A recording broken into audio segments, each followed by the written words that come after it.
We pray for better days. Good morning students. आज की class में हम नेक्स्ट जो आपके डिफरेंट टाइप ऑफ मैट्रिक्स हैं उसको डिफाइन करेंगे। फर्स्ट हमारे पास है सिमेट्रिक मैट्रिक्स, यानी सिमेट्रिक मैट्रिक्स क्या होता है, इसकी डेफिनेशन आपके पास है। जैसे ए स्क्वायर मैट्रिक्स, कोई भी गिवन आपके पास ए स्क्वायर मैट्रिक्स है, जैसे ए इक्वल टू है आपके पास I J, is said to be symmetric matrix. इसको हम सिमेट्रिक मैट्रिक्स कब कहेंगे? इफ ए आई जे, यानी इसका जो सिंबल है A dash equal to A आएगा। If A dash equal to A dash का मीनिंग हमारे पास क्या था कि ए का ट्रांसपोज कर देना, यानी जो फर्स्ट रो है उसको फर्स्ट कॉलम में, जो सेकंड रो है उसको सेकंड कॉलम में, यानी इंटरचेंज हो जाते थे। उसको हम क्या कहते थे? Symmetric matrix. और इसमें नेक्स्ट हमारे पास पॉइंट है कि जो एलिमेंट है किसी भी मैट्रिक्स को हम सिमेट्रिक मैट्रिक्स कब कहेंगे? जब उसका ट्रांसपोज इटसेल्फ मैट्रिक्स के इक्वल हो। और किसी भी सिमेट्रिक मैट्रिक्स की अगर हमें एग्जाम्पल देना है तो उसकी कंडीशन है कि जो ए आई जे है equal to A J I होना चाहिए for all I equal to I and J. सभी आई जे के लिए A I J equal to A J I होना चाहिए। और जो डायगोनल एलिमेंट होते हैं सिमेट्रिक मैट्रिक्स में, जो आपके डायगोनल एलिमेंट आएंगे, diagonal elements of symmetric matrix, symmetric matrix में जो डायगोनल एलिमेंट आते हैं वो आपके पास आर्बिट्रेरी होते हैं। तो ये हमारी कंडीशन है कि सिमेट्रिक मैट्रिक्स पे क्या है कि किसी भी मैट्रिक्स को हम सिमेट्रिक मैट्रिक्स कब कहेंगे कि अगर ए ट्रांसपोज इटसेल्फ मैट्रिक्स के इक्वल है तो उसको हम सिमेट्रिक मैट्रिक्स कहते हैं। इसका एग्जांपल हम ऐसे कंसीडर करेंगे, जैसे डायगोनल एलिमेंट आर्बिट्रेरी हैं, कोई भी वैल्यू आप डायगोनल एलिमेंट पे पुट कर सकते हैं। लेकिन ए आई जे, यानी अगर यहाँ पर 5 है तो जे आई, यानी यहाँ पर भी आपके पास 5 होना चाहिए। अगर यहाँ पर 3 प्लस आयोटा है तो यहाँ पर भी आपके पास 3 प्लस 3 आयोटा होना चाहिए। अगर यहाँ पर आपके पास 0 है तो ये भी, यानी अगर आपके पास A12 जो एलिमेंट है तो A21 भी आपका सेम होगा। अगर A13 तो A31 उसके इक्वल होगा, A23 है तो A32 उसके इक्वल होता है। ये हमारी कंडीशन है। जो डायगोनल एलिमेंट है वो आपके पास आर्बिट्रेरी होते हैं। नेक्स्ट आपके पास डेफिनेशन है skew symmetric matrix. Skew symmetric matrix, किसी भी मैट्रिक्स को हम स्क्यू मैट्रिक्स, कोई भी गिवन एक स्क्वायर मैट्रिक्स है, ये जो डेफिनेशन है ये ऑलवेज स्क्वायर मैट्रिक्स पर डिफाइन होती है। हमारे पास एक स्क्वायर मैट्रिक्स है, ए इक्वल टू कैसे डिनोट करते थे? ए आई जे। इसमें आपके पास कंडीशन है कि इसको हम स्क्यू सिमेट्रिक मैट्रिक्स कब कहेंगे? इफ आपके पास होना चाहिए A transpose equal to minus A. और इसमें मैट्रिक्स का एग्जाम्पल कंसीडर करने के लिए A I J equal to minus A J I होना चाहिए for all I and J. ये हमारी कंडीशन है। इस कंडीशन को सेटिस्फाई करेंगे तो जो गिवन एग्जाम्पल है वो आपका क्या है? Symmetric matrix. इसका एग्जाम्पल कैसे कंसीडर करेंगे? इसमें जो डायगोनल एलिमेंट होते हैं आपके पास वो ऑलवेज 0 होते हैं सिमेट्रिक मैट्रिक्स में। और जो आपके नेक्स्ट नंबर होंगे, जैसे कि A12 है, 2 है तो यहाँ पर आएगा -2। अगर कॉम्प्लेक्स नंबर आ जाता है कहीं पर भी 3 प्लस 4 आयोटा तो उसका भी हम नेगेटिव लेंगे नेक्स्ट जो हमारा एलिमेंट होता है। जैसे 5 है तो -5, जैसे कि A12 है तो -A21 आना चाहिए। अगर A23 है तो यहाँ पर आएगा -A32। ऐसे हमें इसके एलिमेंट कंसीडर करने हैं, किसमें? स्क्यू सिमेट्रिक मैट्रिक्स में। नेक्स्ट आपके पास इसी में आएगा हर्मेसन मैट्रिक्स। हर्मेसन मैट्रिक्स को हम कैसे डिफाइन करेंगे? नेक्स्ट है आपके पास हर्मेसन मैट्रिक्स। हर्मेसन मैट्रिक्स में जैसे कि हमें यह प्रूव करना होता है कि ए थीटा इक्वल टू ए, और ए थीटा का मीनिंग हमें पता है कि हम मैट्रिक्स का कंजुगेट भी करेंगे और ट्रांसपोज भी करेंगे, या ट्रांसपोज कंजुगेट कर दें, दोनों आपके इक्वल होते हैं, दोनों का सेम मीनिंग होता है। तो हर्मेसन मैट्रिक्स का डिफाइन करने के लिए आपके पास क्या कंडीशन है? कोई भी गिवन जो आपके पास स्क्वायर मैट्रिक्स है उसमें जो आपके पास एलिमेंट होंगे ओवर द कॉम्प्लेक्स नंबर, इसमें आपके कॉम्प्लेक्स नंबर कंसीडर होंगे, और कंडीशन ये है ए I J equal to A J आई का कंजुगेट आपके पास होना चाहिए। ए आई जे है तो ए जे आई का कंजुगेट आपके पास मैट्रिक्स में कंसीडर होना चाहिए। और इसमें जो आपके पास डायगोनल एलिमेंट आएंगे हर्मेसन मैट्रिक्स में, जो इसमें आपके पास डायगोनल एलिमेंट होते हैं वो हमेशा क्या आएंगे? आपके पास रियल नंबर कंसीडर होंगे। डायगोनल एलिमेंट या तो रियल होने चाहिए और या फिर आपके पास जीरो एलिमेंट आ जाए। जीरो भी रियल नंबर होता है तो जीरो भी लिख सकते हैं, और इससे अनदर नंबर भी, यानी रियल नंबर होने चाहिए डायगोनल एलिमेंट पे, आपके पास कॉम्प्लेक्स नंबर नहीं आ सकते। तो जैसे एग्जांपल आप कंसीडर करोगे तो कैसे करोगे? डायगोनल एलिमेंट या तो रियल और या फिर आपके कॉम्प्लेक्स नहीं आ सकते, जीरो भी हमें पुट कर सकते हैं। और जो अनदर एलिमेंट होंगे वो आपके क्या होंगे? Complex number. और कॉम्प्लेक्स नंबर में क्या कंडीशन थी कि जो नंबर है उसका उसके अपोजिट प्लेस पे क्या आएगा? आपके पास कंजुगेट। ये हमारे पास कंडीशन है कि उस एलिमेंट का आपके पास क्या होना चाहिए? कंजुगेट होना चाहिए। जैसे अगर A12 है तो A21 पे इस एलिमेंट का आपके पास कंजुगेट आएगा। ये हमारी डेफिनेशन थी हर्मेसन मैट्रिक्स की।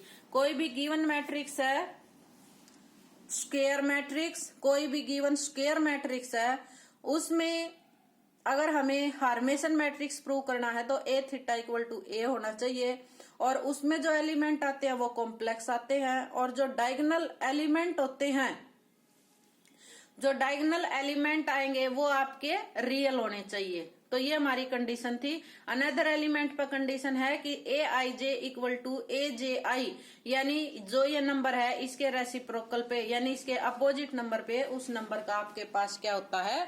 कंजुगेट होता है। नेक्स्ट हमारे पास आएगा skew Hermitian matrix. Skew Hermitian matrix. Skew Hermitian matrix क्या है? कोई भी आपके पास गिवन एक स्क्वायर मैट्रिक्स है उसको हम स्क्यू हार्मेसन मैट्रिक्स कब डिफाइन करेंगे? अगर आपके पास दिस कंडीशन है, जो एलिमेंट आपके पास ए आई जे, तो उसके रेसिप्रोकल यानी अपोजिट ए जे आई पर नेगेटिव और with conjugate for all I and J, ये आपकी कंडीशन सेटिस्फाई होगी। और जो इसमें आपके पास डायगोनल एलिमेंट होते हैं वो आपके या तो प्योरली इमेजिनरी होंगे और या फिर जीरो होंगे।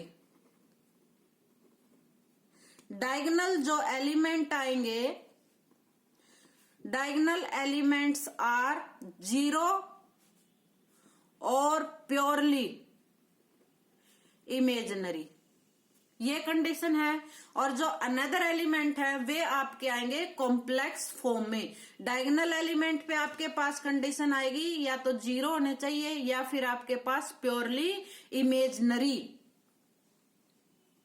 और अनदर जो एलिमेंट है ये आपके कॉम्प्लेक्स आएंगे। एक स्क्वायर मैट्रिक्स कोई भी गिवन है, कॉम्प्लेक्स नंबर, इसमें कॉम्प्लेक्स नंबर आपके कंसीडर होंगे, ये आपके आएंगे कॉम्प्लेक्स नंबर। इसका एग्जाम्पल हम कैसे कंसीडर करेंगे? डायगोनल एलिमेंट पे क्या कंडीशन है? डायगोनल एलिमेंट पे कंडीशन है या तो आपके क्या होने चाहिए? प्योरली इमेजिनरी, या फिर आपके क्या होने चाहिए? जीरो। अनदर एलिमेंट पे क्या कंडीशन है कि वो आपका कॉम्प्लेक्स नंबर होना चाहिए। जैसे यहाँ पर आपके पास है 1 प्लस आयोटा, तो जो नेक्स्ट नंबर होगा अगर ए, जैसे A12 है तो A21 पे आपके पास क्या आएगा, इसका कंजुगेट और विद नेगेटिव साइन। तो जैसे इसका कंजुगेट करेंगे तो 1 माइनस आयोटा आएगा। जैसे 1 प्लस आयोटा है यहाँ पर, तो इसको नेगेटिव साइन और विद इसका कंजुगेट, तो कंजुगेट करेंगे तो आपके पास क्या आएगा, negative as it is 1 minus iota. तो यहाँ पर हमारे पास बन जाएगा -1 प्लस आयोटा। नेक्स्ट आपके पास जैसे एग्जांपल है यहाँ पर 3 प्लस 5 आयोटा, तो पहले कंजुगेट करोगे फिर नेगेटिव, तो यहाँ पर एलिमेंट आएगा -3 प्लस 5 आयोटा। नेक्स्ट हमारे पास एलिमेंट है, ये ऑलवेज कॉम्प्लेक्स नंबर हो गए डायगोनल एलिमेंट से अदर, जो आपका स्क्यू हार्मेसन मैट्रिक्स है। यहाँ पर मेरे पास नंबर है जैसे 2 प्लस 4 आयोटा, तो यहाँ पर हमारे पास आएगा -2 plus 4 iota. Skew Hermitian matrix का एग्जाम्पल आप ऐसे कंसीडर करोगे। स्क्यू हार्मेसन में सब पहले आपके पास था सिमेट्रिक मैट्रिक्स। सिमेट्रिक मैट्रिक्स में हमारे पास क्या था, अगर ट्रांसपोज करे गिवन मैट्रिक्स का इटसेल्फ आना चाहिए। सेकंड नंबर पे था आपके पास स्क्यू सिमेट्रिक मैट्रिक्स, उसमें अगर ट्रांसपोज करे तो गिवन मैट्रिक्स में कितना डिफरेंस आएगा, नेगेटिव साइन का। नेक्स्ट आपके पास है हार्मेसन मैट्रिक्स। हार्मेसन मैट्रिक्स में आपके पास क्या डिफाइन था कि जो डायगोनल एलिमेंट है वो आपके रियल होने चाहिए और जो अनदर एलिमेंट है वो आपके कॉम्प्लेक्स और मैट्रिक्स कैसे डिफाइन करेंगे कि उसके अपोजिट प्लेस पर जो एलिमेंट आएगा उसका कंजुगेट। स्क्यू हार्मेसन मैट्रिक्स में क्या था, डायगोनल एलिमेंट प्योरली क्या होने चाहिए, इमेजिनरी होने चाहिए या फिर जीरो। अनदर एलिमेंट जो है कॉम्प्लेक्स फॉर्म में और उसके अपोजिट प्लेस पे क्या आएगा, negative reciprocal with negative sign element. और स्क्यू हार्मेसन मैट्रिक्स में क्या है, अगर ए थीटा इक्वल टू आपके पास क्या होना चाहिए, ए थीटा इक्वल टू -a, अगर ये प्रूव हो जाता है तो हमारा जो गिवन मैट्रिक्स है वो आपके पास क्या है, स्क्यू हार्मेसन मैट्रिक्स। इससे रिलेटेड जैसे हमारे पास एग्जाम्पल है, हमें प्रूव करके दिखाना है कि ये हमारा हार्मेसन मैट्रिक्स है।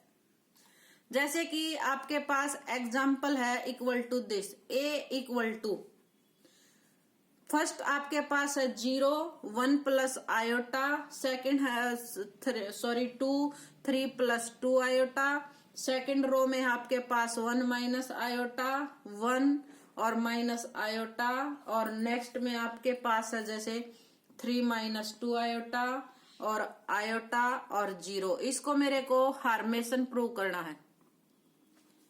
तो हार्मेसन के लिए क्या होता था आपके पास, ए थीटा इक्वल टू ए, ये हमें प्रूव करके दिखाना है। तो ए थीटा इक्वल टू क्या होता था, ए कंजुगेट और ट्रांसपोज। तो सबसे पहले हम गिवन मैट्रिक्स का कंजुगेट करेंगे। कंजुगेट के लिए आपके पास 0 कंजुगेट करेंगे 1 माइनस आयोटा, इसका कंजुगेट करेंगे 3 प्लस 2 आयोटा, 1 प्लस आयोटा 1 और यहाँ पर आएगा आपके पास आयोटा, और ये नेक्स्ट एलिमेंट आएगा 3 प्लस 2 आयोटा और ये 0। और उसके बाद हम इसका ट्रांसपोज करेंगे, तो ट्रांसपोज में first row first column 0 1 minus iota 3 plus 2 iota, second row को सेकंड कॉलम में चेंज करेंगे 1 प्लस आयोटा 1 और आयोटा, थर्ड रो को थर्ड कॉलम में 3 प्लस 2 आयोटा और 0 इक्वल टू आपके पास आ गया, यानी पहले कंजुगेट किया और कंजुगेट का हमने ट्रांसपोज किया, इक्वल टू आपके पास आ गया ए, और ये किसके इक्वल आपके पास, ए थीटा के। ये हमें प्रूव करना था कि जो आपका गिवन मैट्रिक्स है वो हमें प्रूव करके दिखाना है कि वो हमारे पास क्या है, हार्मेसन मैट्रिक्स। नेक्स्ट जैसे आपके पास एग्जांपल है, इसको हमें स्क्यू हार्मेसन प्रूव करना है। जैसे गिवन मैट्रिक्स है 2 आयोटा, फर्स्ट रो में 1 प्लस आयोटा, नेक्स्ट आपके पास एलिमेंट है 2 माइनस 3 आयोटा, नेक्स्ट हमारे पास एलिमेंट है -1 प्लस आयोटा, नेक्स्ट 5 आयोटा 2 और नेक्स्ट हमारे पास है यहाँ पर -2 माइनस 3 आयोटा -2 इक्वल टू 0। ये मेरे को प्रूव करना है स्क्यू हार्मेसन। स्क्यू आर्मेशन के लिए क्या था, ए थीटा इक्वल टू माइनस ए। तो ए थीटा आपके पास क्या होना चाहिए, ए थीटा के लिए ए कंजुगेट और उसका ट्रांसपोज दिस करना है। पहले कंजुगेट करेंगे, minus 2 iota 1 minus iota 2 plus 3 iota -1 minus iota -5 iota 2 -2 plus 3 iota plus -2 और 0। अब इसका ट्रांसपोज करेंगे तो माइनस फर्स्ट रो को फर्स्ट कॉलम में 1 minus iota 2 plus 3 iota, second row को सेकंड कॉलम में चेंज करेंगे -5 आयोटा 2 -2 प्लस 3 आयोटा -2 और 0। इसमें से नेगेटिव साइन कॉमन निकालेंगे तो 2 iota 1 plus iota 2 minus 3 iota, next आपके पास बनेगा -1 प्लस आयोटा 5 आयोटा और 2, और नेक्स्ट हमारे पास बढ़ेगा -2 माइनस 3 आयोटा, नेगेटिव साइन और -2 और 0। तो चेक कीजिए कि आपके जो गिवन मैट्रिक्स था उसके इक्वल आए या नहीं है। तो ये हमारा इक्वल है, इक्वल टू -a। तो स्क्यू आर्मेशन मैट्रिक्स के लिए हमें दिस प्रूव करना था। तो ये हमारे कुछ डेफिनेशन थी सिमेट्रिक, स्क्यू सिमेट्रिक, आर्मेशन और स्क्यू आर्मेशन मैट्रिक्स की। इससे नेक्स्ट क्लास में हम अपना नेक्स्ट टॉपिक डिस्कस करेंगे।